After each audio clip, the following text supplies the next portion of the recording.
When you really care about what you do, it can be a crushing experience when you're unable to help somebody. How can you come to terms with the fact that you can't save them all? Today's guest, Zack Knight, gives us his thoughts later on in today's episode. Zack is an Army veteran, retired police officer, and an entrepreneur who uses the principles he learned in the military and in law enforcement to help his clients grow and protect their businesses. Zack Otis and I talk about the art of leading versus the science of leadership, including some ways that the Army can improve on their approach to leadership. Zack also explains why it is so crucial to have someone that you trust to call you out on your bullshit. What lessons can you learn from blank check finances? How many different things can you do with a shovel? And is there a downside to servant leadership? Zack, Otis, and I dive into all this and much more in this awesome episode. Quick reminder to rate, review, and subscribe to the show wherever you're listening. You can also find the full videos of the show on our YouTube page. And if you learned something from Zack, Otis, or me in our conversation, make sure to share the episode with someone else so they can learn it too. This episode is brought to you by Tribe and Purpose. The transition from college to that first career is a difficult one, and it's even harder when you lose your sense of identity. If you're an athlete who just hung up the cleats, it's hard to go from being a rugby player to being Joe in accounting. We created Next is Best to help retired college athletes to use their skills to create an impact through entrepreneurship.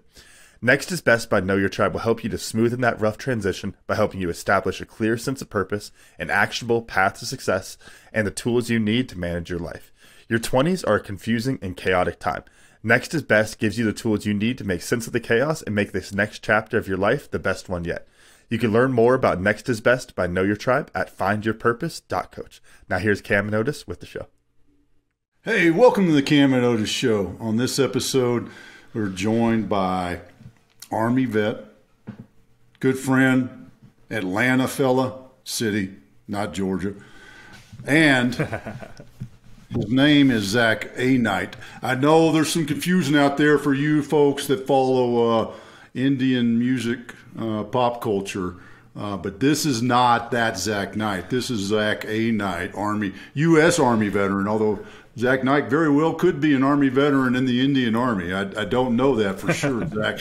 How's that for an intro? I think he was in the Air Force, actually. Oh, yeah, definitely not me then. Ooh, don't compare the Air Force. Ooh. Terrible. How you doing today, man? Good, guys. I appreciate y'all having me today. Yeah, great to have you. So I want to jump into the first thing that I always get in is as a vet, there's this tie back to serving. What is, you have a program or you're part of a program, ATL Vets. What pulled you into that organization to that fills that gap as a veteran? Yeah, ATL Vets is a 501c that I founded a couple months ago now, and I found a gap in the veteran space. I've been a business owner for several years now. Started doing a little consulting in the operational space, getting things structured. As in the military, man, like we figure out how a framework is, and then we make it work, right? I found that when it comes to business, it can be a little bit of a gap there for a lot of veterans.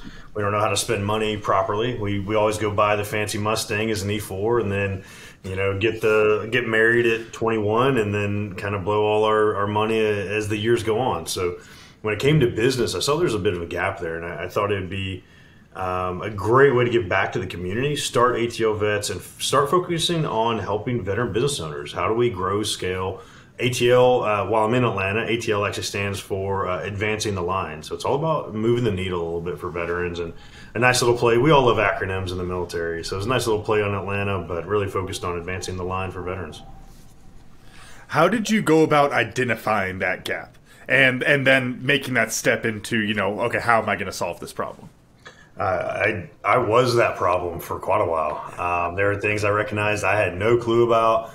Law enforcement didn't teach it. Military certainly didn't teach it when it comes to like finances and marketing and how to get in front of the camera. That's a big one. A lot of veterans don't, we operate behind this camera and behind the scenes so often that it's a real struggle to figure out how do you market not only your company, but yourself, because the brand should be in such alignment that you're in front of the camera a lot. And it was actually an endeavor for myself. Like I couldn't do it myself. I didn't want to talk about what I was doing. I didn't want to talk about all these amazing things that I was trying to build. And without that, you can't really market yourself and you can't market your company. So I became a case study essentially of like, how do I help a veteran business owner get success? And it just happened to be my own business, and then turn around and let me teach others how to do it, because that's the veteran way, right? We all want to build the community together, and found a lot of business owners that were struggling with that were in the veteran space. How'd you overcome that inhibition? The get in front of the camera. What was walk us through the sleepless nights before you held your phone up and talked to yourself in your phone? It's funny. I have a little bit different path. I did everything backwards. I was a police officer first. A lot of military guys leave military and go the other way. And while I was a police officer, I actually became certified in Dale Carnegie leadership, and it was public speaking, and I taught at the police academy. Then in the military, I started teaching again.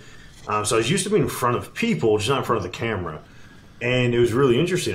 I host a lot of events here in Atlanta in the veteran space, and it's one of those, I can get in front of people and talk all day, but what ended up happening is like nobody knew about it. I couldn't fill the room. I couldn't get people in the room. And I had a great civilian, I say civilian advisor, right? Like I'm some fancy general.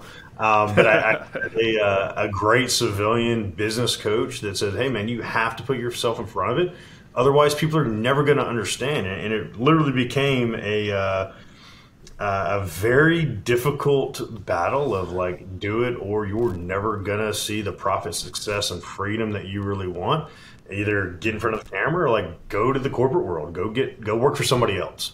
And at that point, it's like, I can't do that. 15 years of government work, I don't want to go get yelled at some more. So let me figure out how to just like hit record and go. And I found people really love that authenticity, right? It's raw, it's grainy. It's like I'm an infantryman, so like it's all about the infantry side. Like it's just ugly, and my face is made for radio.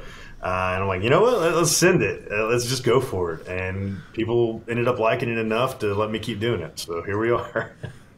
So the pain threshold between you're going to have to go get a corporate job, if you will, or figure out how to be your own boss, hit that point, right? It did. And I didn't, when it came to, man, and I love the military, I love law enforcement, I love those that are so involved. But I got tired of building somebody else's mission and somebody else's legacy. I wanted something of my own. And we all have those values, the military values, the Army values. We all put forth that piece of it. But like, what are our own values? What's our own piece of it? At the end of the day, I was a U.S. soldier, right? It wasn't, lieutenant whatever or captain whatever. I was a soldier, and that's part of the mission. So how do you break away from that and start becoming your own individual, your own man, and really start identifying that? And to me, that path was not going under a corporate umbrella, doing the same thing, just put a new uniform on, right? Go work for UPS, you just put the brown uniform on, or go back to law enforcement.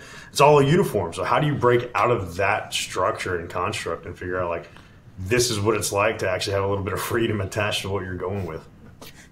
Do y'all think that's a bit of a shortcoming inside of the leadership of the Army? Because one thing that the Army's really good at, and we've talked about this a bunch on the show, is seeing yourself as the piece of that larger mission and your impact and how important you are.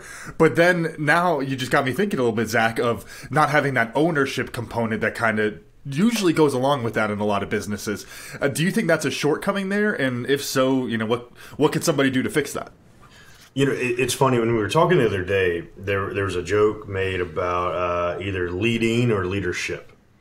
And I actually wrote a paper when I was in Captain Career Course. I was on Fort Benning. They either said do a battle analysis or write a paper about something and publish the paper. I'm like, well, battle analysis is, I don't understand it. I just don't. For some reason, I couldn't conceptualize how to analyze a battle from 50, 60 years ago, right? So I'm like, what can I write a paper about that actually make an impact? Will actually forward a lot of what I'm doing with the podcast, with business, the things that I really am interested in, it turned back to leadership. And I wrote the paper. It kind of falls into the legacy of leadership, which is the original book I meant to write. But it's really about like what leaders are thinking, how they're creating a legacy for themselves. And the paper was focused on, it was called The Legacy of Leadership. And it focused on the art of leading or the science of being a leader. And I think the military does a great job of teaching the science. Here's the step-by-step process. Here's the box. If you fit these parameters, you're a leader. Doesn't mean you're a good leader, doesn't mean you're a bad leader, you're just a leader. And when we look at like the art of leadership, the art of leading people, there is an art form to it, right? And you have to shift it, you have to change it, but it really, if you do it really well, it really is an art. When you can influence people in combat, you have all these guys, and when I went to Afghanistan, it really highlighted. I had 45 guys assigned to me. You know, guns are firing, bullets are whizzing by your head, and all of a sudden you say 2 words and they move. Now that's art, right? That is crafting a masterpiece of leadership, and it really shifted there. So for me, like tying all the way back to actually answering your question, it was like, how do I craft that differently? Where to me, there's a problem there of like, let's stop teaching the science, let's teach the art, because then we can actually improve upon that once we leave the military, because that's what this world's looking for, right? How did you translate that? Because, you know, as a platoon leader, you know, what you say and the platoon sergeant and the squad leaders and those fire team leaders, roger that, sir, they move out. That doesn't happen in the business world. No, not at all. And it's funny, I translated it with fire and brimstone. There were a couple generals that got really mad at me for it because I interviewed. It wasn't just my own information. I used my podcast as that piece, right? Let me interview all these great leaders of history, or throughout history, these great leaders that have been across just not only the military, but also the civilian world. And it focused on the tactics, right? So we think about, you take a resume from a transitioning veteran, right? And notice, you know this, right? You hear, fire team leader did this and this and this, was assigned $20 million in property, means nothing in the civilian world. They don't give a crap about it. So you have to start translating those things. And what it really focused on is like purely and simply, like leadership is influence. And it can be that simple. How do you influence people to accomplish the greater mission? In the military, it's very life and death. In the business world, it's usually related around making money. So how do you influence everybody to make more money for the company or make more money for themselves? And it really it really boiled down to being, what is that individual's motivator? Just like the military. How do you motivate a soldier that doesn't want to be motivated, right? We all have had that guy, right? And it's, how do you motivate them? What's the motivator attached to being in the military, going through this piece? Is it just getting a scholarship for school, or are you doing something bigger, more, longer, and you do the same thing in the civilian world, and you start influencing that and helping them accomplish that mission to then pay it forward to accomplish their overall mission.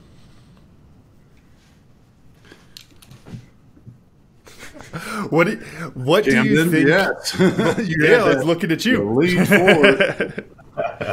No, what do you think is that missing component that comes when it comes to translating that leadership component over?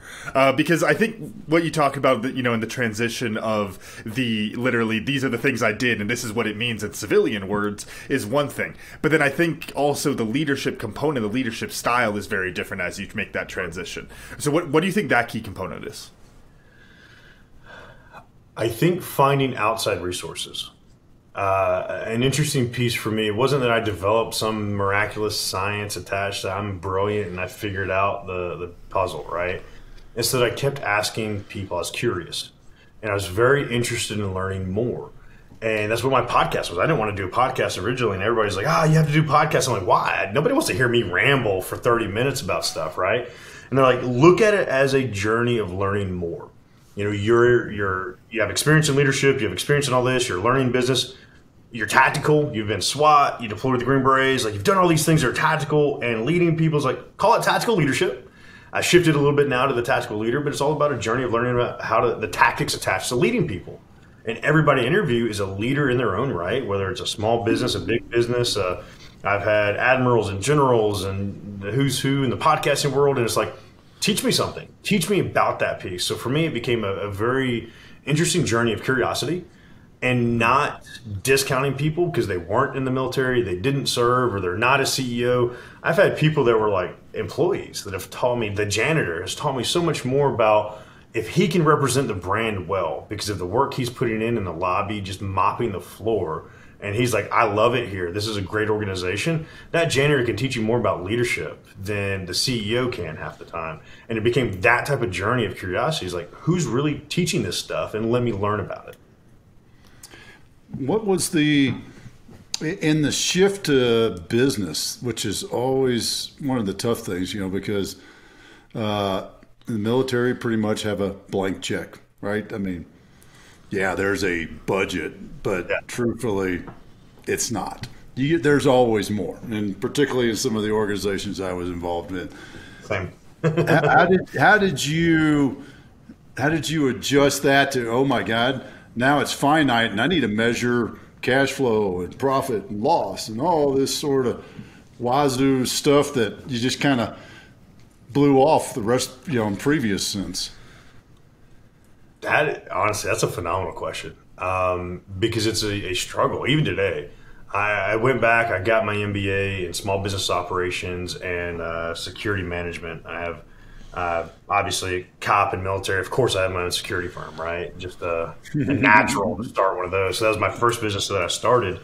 But I went back, again, seeking education attached to what will the military not teach me about this? In the MBA, I did in that program, I did a business plan. Instead of it being a 4-page business plan, I turned in 37 pages. And the marketing plan, instead of it being, all right, here's a 1-page or 2-page marketing plan that is expected for your project, I studied and researched, like, what is a marketing plan? What's a marketing strategy? What are these things?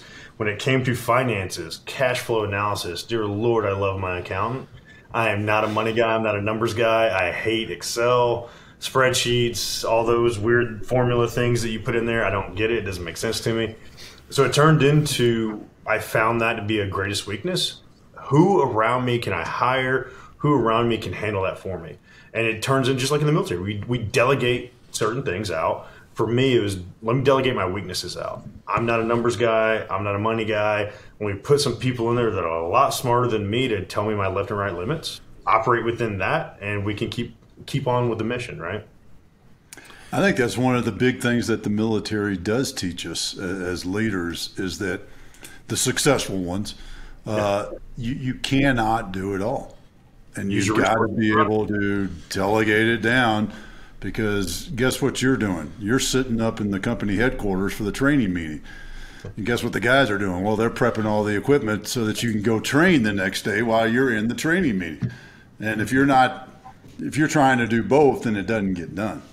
And what's funny is and this is kind of the disappointing part. Notice you might be able to tell me with the veterans you work with, and this might be something you've run into, in the business owner space, there's such a pride attached to our service, as there should be. But along with that comes like an ego and an arrogance, right? Like, oh, I should be able to do this. I managed a property book of $20 million. No, you didn't. Your E6 managed that for you, right? Guilty. I didn't touch that property book. He signed that shit. I signed my name to that, right? So you can claim that, but in reality, I didn't touch that property book. I didn't touch that equipment. I didn't manage that. I managed the individual that managed that. So why would you not find like a fractional CFO or an accountant, manage that accountant, and let them manage all that other stuff that you're not actually touching because it's not your expertise? And I found that if we can translate it like that, veterans get it. But if they don't understand that piece, failure starts happening when they're managing their own bookkeeping and they're managing their own accounting. It's like, no, guys. Unless you know what that is, like, stop. Because that's really probably one of the biggest failure points when you start looking at finances like that. Like, you could really get yourself in a hole in a really bad way compared to infinite resources of the military. Yeah, I would say it's not an arrogance thing. It's more of a hard-headed thing. It's the figurative drill sergeant threw you in the pond. He didn't walk you in from the bank. He ran you to the end of the dock and pushed you in. Yeah. And you figured out how to swim and how to get back to the dock and all those sort of things, right? In that whole metaphor. Stubborn as hell. I think from what I've seen with veterans over the years, myself included, is there's that I've done harder stuff before. Yep. Therefore, this shouldn't be that hard. Right. I can figure this out. And there's a bit of maybe it's a little bit of arrogance, a little bit of pride, but I think it's that, and uniquely, I'll also say this. It is a unique aspect of the American soldier, the ability to innovate and create solutions and make the best out of the worst situations. And I think that gets drilled into our head too. And hey, check out my foxhole. It's pretty cool. You know, look at this bed I made over here in my foxhole and all this sort of gourmet MRE that popped up. Like, how did you make something taste so good that it's so terrible? I've never seen an E3 be more ingenuitive until you give them 2 MREs. It's like, how did you make this? It's so delicious. But 100%, that's a great strength, but also a great weakness if you're not careful, because it can be a blind spot for you when it comes to business, especially, or honestly, life, relationships, everything you're doing outside of the military. It can be a very big blind spot all of a sudden where you have that grit. I'm going to do that. I'm going to figure this out. I can do it. Yeah, you can. But is that the easiest way to do it? Are you going to keep pounding your head against the wall, or realize you can go over, under, left, right, around the wall, right? Like, adapt a little bit to not having to beat your head against the wall. And maybe it's not arrogance or ego. And I don't think ego or arrogance is a bad thing. You got to have swag, right? Especially the level you operate at in the military. You have some swag to it. But also, like, I want to go a lot faster, and you can go a lot faster with a lot better team around you, you know? So let me find a team that can support something like accounting or bookkeeping, because that's not – figuring out, I have a stack of receipts literally sitting right here. I'm like, it's not. Nah, I'll hand that off later, because it's not something for me, right? And I finally have learned that piece. You know, you talked some about like the leadership aspect of it, leading financially, moving out of the military into the civilian world. I'm interested more on like the personal side, like maybe some habits or mentalities that you fell into, some traps with in those first few months of business of, thinking with the blank check mentality versus thinking with the budget mentality. Oh, do you want the overdraft statements, the credit score, the debt to income ratio? Which part do you want me to lead with on how? I made. I was going to say, well, we'll jump to the second part then, because that answers the question, which is, what was the lesson you learned from seeing both of those worlds? Because y'all do have, like, as much as we're kind of talking the blank check is a bad thing for business, that's a really different perspective that no civilian has that kind of a perspective on things. So there's got to be some advantages of that you can kind of see both ends of it now, right? Yeah, and honestly, it is a great strength to have in business. I'm very risk acceptant. Again, we've done harder shit than this. So, like, when I see a molehill, I'm not making a mountain over it. I'm going to step over it and keep going, right?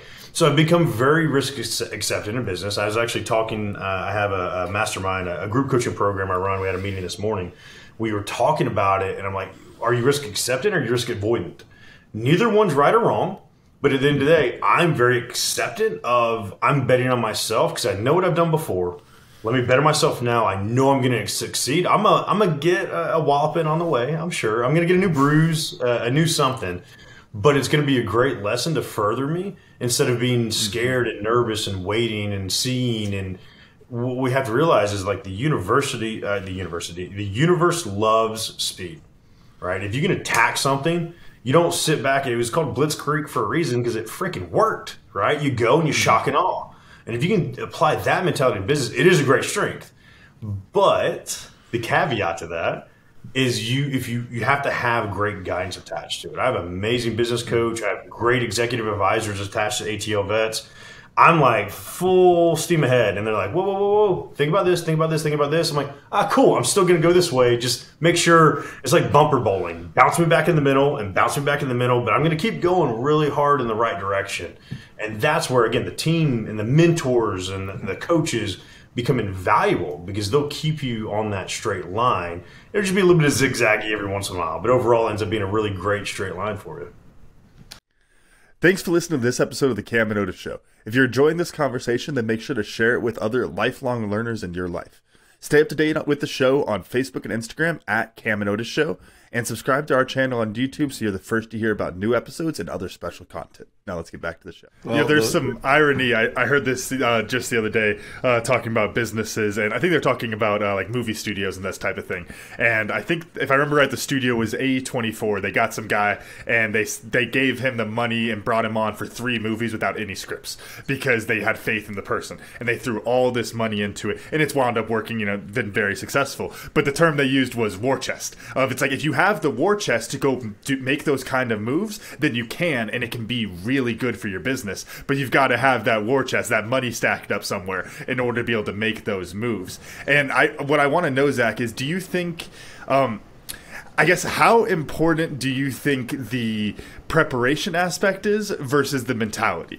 You know, is it that you save the money to have that war chest, you know, the stack of gold coins in the other room so that you can spend that money when the time comes? Or is it the mentality so you can just go straight in, and maybe if you don't even have all the money, but it's the mentality of moving forward with speed? The shine you see behind him is that stack of gold. Not really an outside window. An American eagle and flag behind, the Scrooge McDuck vault behind that window. Brother, if I had a stack of gold in the other room, I wouldn't be sitting here right now, if I'm being honest. You know, it's funny, and this is a great lesson for any business owner to understand. Like, I never use my own money for advancement. You can find somebody to buy into the mission. If you're passionate enough about what you're doing and you have a track record of success, if you're a track record of like things not working out, this might not be the mentality for you. But I've shown a track record of success. I was able to scale one company to 155 countries in 8 months. Great track record. Somebody bought into that, right? And if you keep showing that passion, most of the people that are further in age, more experienced, they turn into a legacy mode. It turns into a legacy mindset. How can I pass my knowledge, my experience down to the next person, right? Mm-hmm. And you see it with veterans passing it on to young veterans coming out of the military. You see it in all the great business owners, Buffett, Bezos, Musk, like love or hate them, they're passing on a legacy to that next generation. And what all they're looking for is somebody that has the motivation. They don't want to have to motivate. The hardest thing you can do as a coach or a mentor is motivate somebody. If somebody has the passion, I can point them in the right damn direction. Go that way, right? The infantry is infamous for it. Go that direction. Okay, we're strong soldiers, not smart soldiers, right? So that's the piece for me is like, I don't have a war chest, but I know people that do. They might not have the passion anymore, the drive or the time. So let me align the two. Find the alignment of who's willing to support what I'm doing. I'm going to drive really hard forward, and we're going to make this work because you're going to bankroll it, and I'm going to make you a lot more of that money and keep finding that level of success. Where'd the entrepreneur mindset come from? Where did that really start? I mean, were you throwing newspapers, lemonade stand in kindergarten, selling candy out of your locker in middle school? What? Man, honestly, it goes back to the servant mentality. It goes back to my why. I read Simon Sinek's book, Start With Why, years ago. It was probably the first leadership-ish book I read. And I've shifted my mindset. Instead of starting with why, start thinking about ending with why. What are you going to end and leave? Again, legacy mindset. Mm-hmm. It wasn't until I had a really bad occurrence at the police force. It's a little bit of a story. I can delve into it if y'all want. But yeah, tell us, man. Love the story. So I was on patrol. I worked night shift the entire time. I was on the SWAT team. I did gang and narcotics investigations. But at the base level of it all, I was still a patrol cop, right? I still did my beat and monitored that piece. You have these audible alarms that go off, like the alarm goes off in your house, right? So it's a false alarm 97% of the time. There was one time it happened to not be, many times, but this one time in particular. We show up, the back door's kicked in, my partner and I clear the building, or clear the house. You have to end up calling the homeowners. Hey, come home. There's an incident that's happened. We're going to stay here until you come home. And then you document. The unfortunate part about law enforcement, it really is a respond and report. I know it's serve and protect, but the reality of the job is you respond and then you report. You show up and then you write a report and file the report, and then whatever else takes past that, right? The investigation happens, but you're not a part of that. So I'm sitting there waiting to report. They show up and they have to literally catalog what's missing. The TV's gone, the computer's gone, here's the serial number for this, the serial number for that. And as we're going through this young couple's house, they got married about 2 year anniversary time frame, right? So young couple, and we're going through cataloging this young couple that just got destroyed by a burglary. And all of a sudden, the young woman sprints to the back of the house, goes to the bedroom. And I'm like, oh, no, this probably ain't going to be good, right?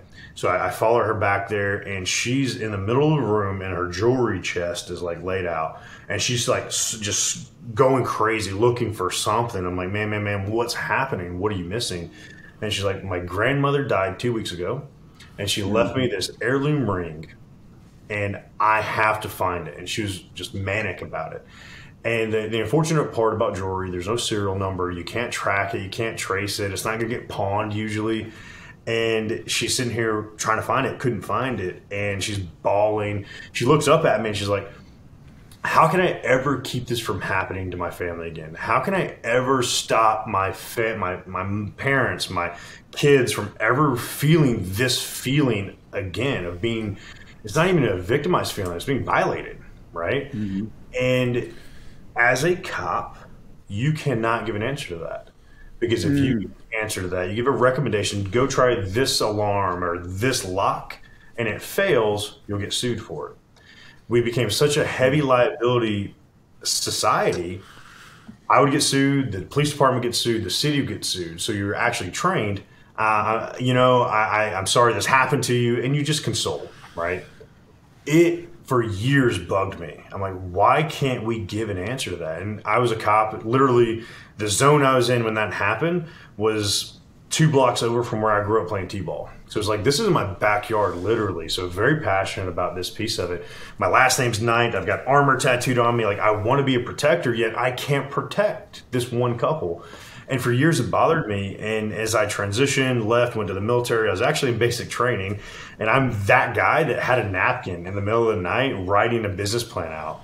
And I'm like, that bothers me so bad. How do I make these recommendations? So the very first company that came about was to solve that problem. Our company it's a security consulting company. So we go in and we give a recommendation. Here's the alarm, and we take that liability on ourselves. I found a gap in the market. How do I bridge from police that are needed, an amazing piece of the puzzle, to society that needs more than they can offer?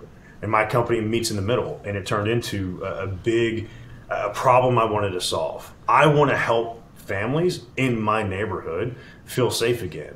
And that was where the spirit came from. It's like, I can do more. I'm bigger than this. I'm more than this. I know I can provide better than what I see happening right now. And it's not taken away from anybody else. It's like, that's the entrepreneurial spirit. Find a problem and fix it.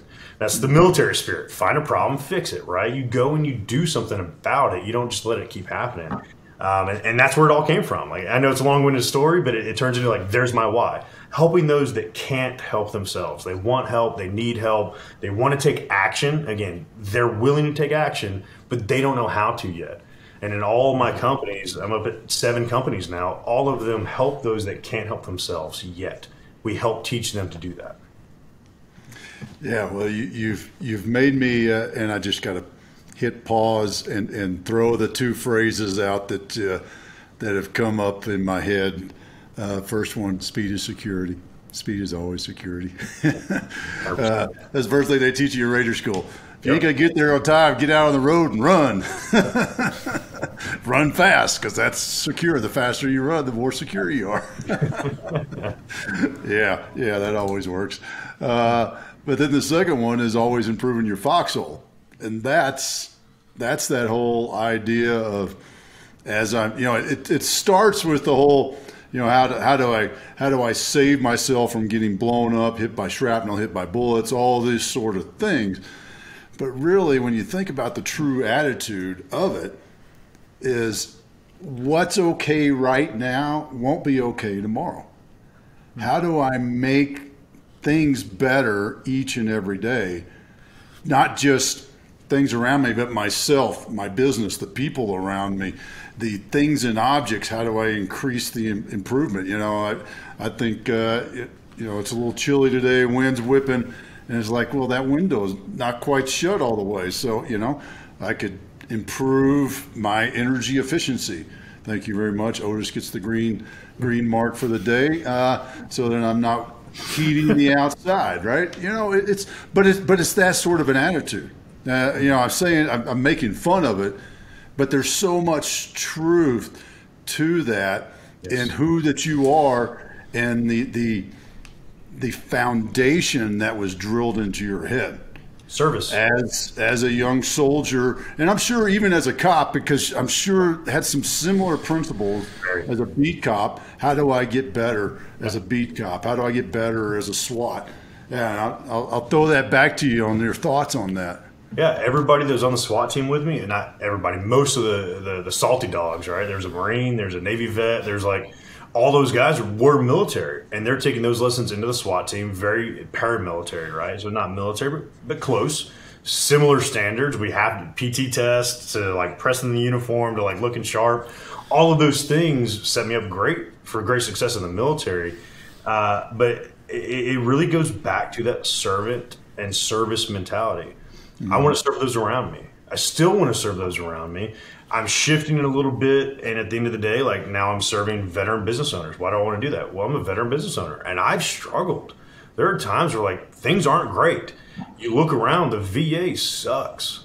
And go talk to this person, go talk to this person, go talk to this person. And as a veteran, we might not know the right question to ask, right? We have a lot of answers, but we're not asking the right questions necessarily. So in the experience I have, how do I give that back? Let me ask the right question. Let me serve this community that doesn't know the question to ask yet. And that shifts the mentality, but it goes back to the core. I want to serve. I want to be there for those around me and make everything better, make my foxhole better, make my battle buddy better, right? And it's funny, my business, my main business, my coaching business is Battle, B-A-T-L, be a tactical leader. It's the how to be a tactical leader, right? But all the people that are in my community, my mastermind, my clients, we're all battle buddies. That's why I call it like, hey, we're all battle buddies together. We're in this fight together because at the end of the day, you need that wingman, that wing woman to push you forward. And you need somebody catching your six, right? Like so many lessons from the military feed forward into business because it's very similar. We're not pulling a trigger anymore on a gun or a rifle, but it's like we're still pulling the trigger on deals and things that can make or break our future, our kids' future, people's around us' future. And it can be just as serious. So why not have those people to your left and right that are those battle buddies, just like we had in the military?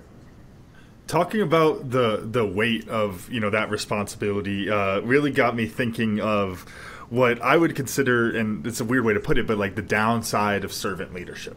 And what that is that when you are serving people, you want to serve everybody. You want to help every single person. You want to make sure they all get the best possible outcomes. And that weighs on you. And I want to just like open it up to both of y'all of how do you think servant leaders can deal with that? Because I mean, I know I felt it even just freaking coaching little kids rugby sometimes, where it's like I can't be with them enough to teach them how to pass the ball and these little things. I can't imagine people, you talk about police officers and these different types of high risk environments, and then being a CEO with hundreds of people working for you, and you're responsible for all those people and their families and their friends and all of those different things. How do you deal with that weight and not let that negative side, because you call it the downside of servant leadership, but you still want to be a servant leader. That's still the right answer. But so how do we address that downside? Throw it over you first, Dad. Well, I saw Zach sigh, so Dad, you get it first. I can answer. Yeah, it might be long-winded. Well, first off, I disagree with that. There's no such thing as a servant leader. Any leader that is a leader is always a servant leader. Mm-hmm. And part of the hard reality is that you cannot save everybody. There is a lot of reality to that. Matter of fact, I was with my journeyman men's group this morning, and we watched the last little clip of the movie Guardian, and I'd forgotten what the movie Guardian is, but now since I saw it, it's about the Coast Guard and Kevin Costner and Ashton Kutcher guy, right? Old salty guy, young whippersnapper that thinks he's the shit, right? And in the end, Costner gives up himself because the cable's not going to rescue both of them and all that. Sorry, spoiler alert, those of you who hadn't seen it. But what it is that attitude of, well, and what comes to mind, actually what brought that to mind was Costner, somebody asked him earlier in the movie, how many people have you saved? And his reply wasn't how many he'd saved, it was how many he'd lost. And I can see this is hitting home with you too, Zach, because the kids, and I can do that now. I can call my privates when I had privates. Those kids that I put the effort in and then they succeeded, I remember them. The ones that, I kind of remember them. That's what I should say. There's a memory of them. But the ones who didn't, and rugby is another great example, the ones who had the potential that I put the effort into to try to help them get there, and they didn't, I'll never forget them. And that's a burden that as a leader you have to come to terms with, because you cannot save them all, although you feel like you should be able to. How about your shot at it, Zach? Man, I don't know if I want to follow that. My answer goes a little bit different direction, but for the military terms, to piggyback off what you said, I have a bracelet on my desk right underneath my book. I wear a bracelet every day for the guys I didn't save. Those are the ones that stay out in my mind the most. When I look at how to deal with this, and I've done a lot of work on this, man. 18 months ago, pistol in my mouth, end of a dock, ready to go. I was about to become a statistic. I didn't want to deal with the guilt anymore. And it wasn't just survivor's guilt, it was leader's guilt. I took a husband away from a family. And it's in the holiday season. Thanksgiving was really tough for me. I still struggle celebrating holidays knowing there are families out there without the husband, father, son, brother in those houses because of decisions I made and operations I planned. And it is a really difficult thing for me overall to get past. First and foremost, therapy. Dear Lord, if you don't have a therapist, go get some therapy. And we have a lot of pride attached to it, but when I shifted that, mentors, people that have been there, done that, but beyond that, I had to shift my mindset to my why was helping those who can't or won't help themselves. The won't was a very toxic piece. And you notice I said earlier, helping those that can't help themselves. I've dropped the won't. The willingness and the ability and the motivation to help yourself is huge. And you hear, the phrasing, lead the horse to water, but you can't make him drink, right? And what happens as leaders, we waterboard the damn horse. You're gonna drink some damn water, and you're gonna choke on the water. I'm gonna make sure you choke. And we do it over and over again, not because we are trying to be insensitive, but we care. You have to be hydrated. If you're not hydrated, we know what happens, right? And my therapist outlined it in a really interesting way when I was going through that really dark period.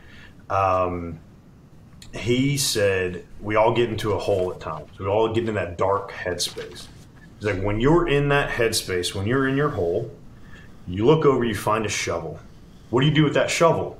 Being the infantryman, well, I know how to use the damn shovel. I dig my way out and do this. I dig my way out and do that. He's like, every time I gave him an answer, I came up with 30, 40 different answers because as an infantryman, we're creative with a dang shovel, right? Mm-hmm. And I gave him 30 or 40 different answers, and every single time, he's like, every time you do that, it collapses further, and now you're knee-deep in dirt.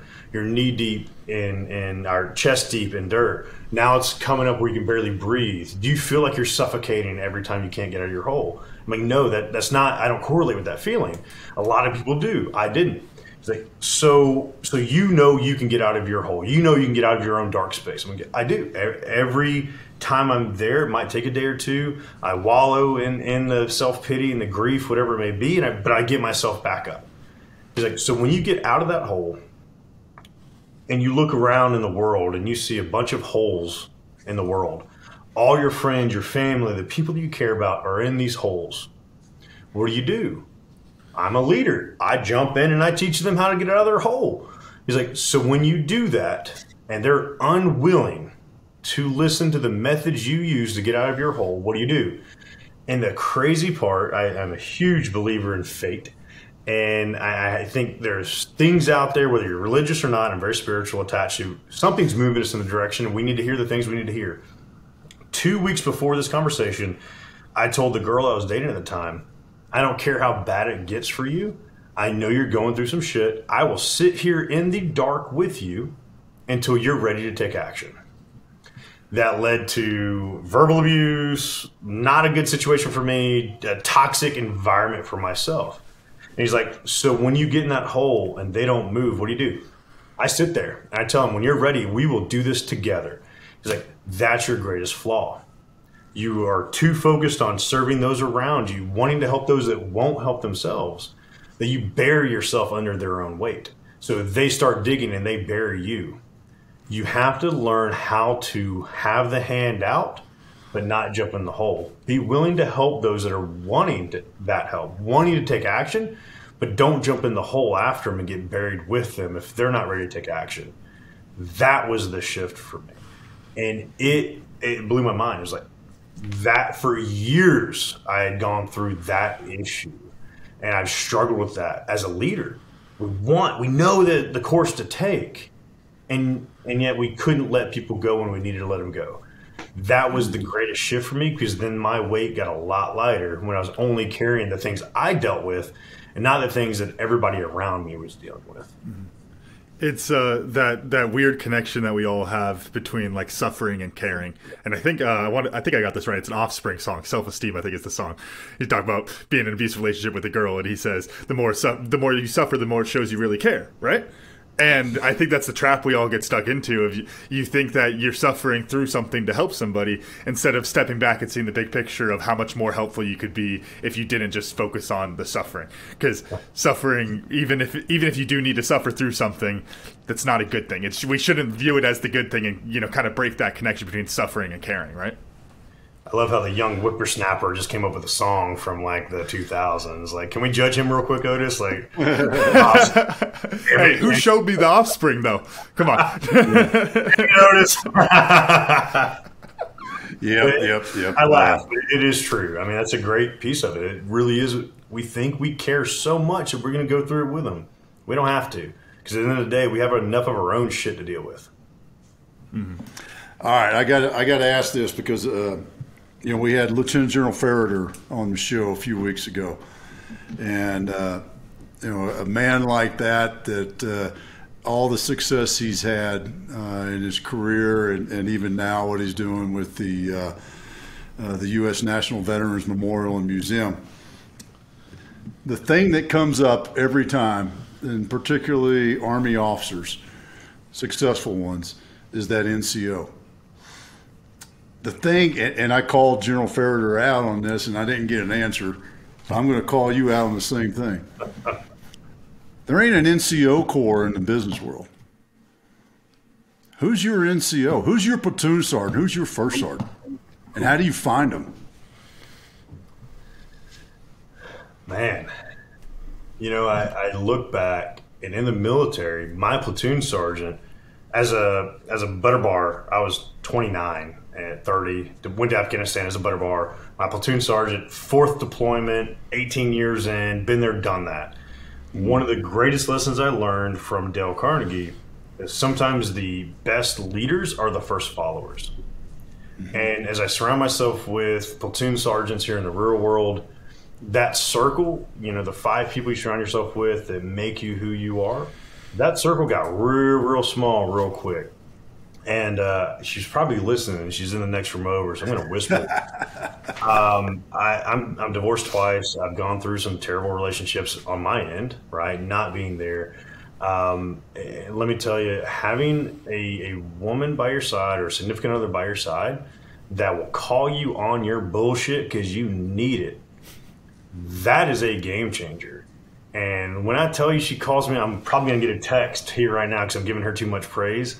But she will call me on my bullshit, and she will say, and she owns a small business, and she just launched. We wrote a proposal yesterday for a 6-figure contract in her first 6 months. I'm like, this is about to be amazing for you. Yet she will still take the moment to be like, I'm not one of your soldiers. Don't speak to me like that. Because I revert back to that terminology and that tonality, right? Like I'm so used to like, I'm saying this, and she will put me in my place. And unfortunately, she's 5'10", was a bodybuilder, real strong girl. She's a personal trainer. So the bad thing is, like, I don't want to piss her off because she will probably run. She'll kick your ass. Oh, hell yeah. But what's funny is, like, finding somebody that is your battle buddy, somebody that will check you, that loves you enough to check you when you need it. That's what a platoon sergeant did. Sure as shit, my platoon sergeant did that. I needed that in my life, and when I realized that, she's a phenomenal. I'm fortunate enough that it happens to be the girl I'm dating, and the girl that's gonna like wrap me up in a pretzel after this interview. But I'm that lucky, right? Not everybody's that lucky, but you have to find that person that will check you enough, love you enough to check you when you need, and they're not a yes man. Because I don't know a damn E78 that was ever a yes man to me, ever. And I needed that. And so many of us do need that in the civilian world and in life as a whole. That's awesome. And by the way, that was the yes man analogy was exactly what Lieutenant General Farrader was saying. Is I need that guy that's going to say, "Hey, sir, come over here. Sir, got a second, sir?" Yep. Yeah? And pull you over the side and go, man. Yeah. She puts a boot up my ass. She puts my boot on and then shoves it up my ass. That's even better. She's ferocious. Let's not let her listen to this one. Yep. I know the feeling. Miss Suzanne has been called out a handful of times on this also, and Miss Jessica. You know, she's gotten a couple of guest spots already too. So I'm looking at what my notes and what I learned, and you know, other than the wonderful, wonderful phrase of speed of security. Yeah. Doesn't always work in the business world first, folks. I'll just say that's a little bit different aspect. But you can never emphasize this point enough in the business world is OPM, other people's money. Dude, you don't. I had this conversation with one of my Commit Foundation fellows yesterday. And it's like, yeah, I want to get this job and this and this and this. I was like, you're an entrepreneur. You've already told me you had a business before you went in the Army. And why? Well, I can't buy a business. I don't have the money. But you don't need the money. There are ways to get the money. So you don't have to empty the coffers, all your life savings, to grow your business, to start a business. There are other means. So the reminder, foot stomper, if you will, is OPM, other people's money. So, Camden, how about you? What'd you learn? You know, this is a little bit on the sillier side, but Zach, as you're telling your story, which the story was not very silly, but talking about the shovel and the hole, and you talked about I could figure out 30 different things. So I remember in some business classes, the sell me the pin trick. So if you go to an infantryman, you hand him a shovel and say, "What could you do with this shovel?" You could sell a lot of shovels at Fort Benning, let me just tell you. Exactly. Oh my God. And reuse and redo, and like a pin, and they throw it in the woods because they need the shovel and not the pin. Yeah. Zach, how about you? What'd you learn? You know, it's funny. It's really that last point you made. I need a damn platoon sergeant next to me. Somebody keep me accountable that gives a shit enough to keep me accountable. And for a long time, I loved hearing, "Yes, sir," and "You're on the right path." And I realized real quick, I don't have all the answers. I need somebody that's going to help check my left and right limit and keep me in alignment with where I'm going. And if you can do that in the personal world, even better, because it'll feed forward in the business world. Awesome. Zach, how can folks follow you, find you, see what you got going on next? Yeah, I've got two great spots. Obviously, the book released this year on Veterans Day, The Legacy of Love, A Journey of Self-Mastery, focuses on a lot of what we talked about, a lot of that personal journey of leading yourself before you lead others. You can check that out on Zack A. Knight, ZACKAKnight.com.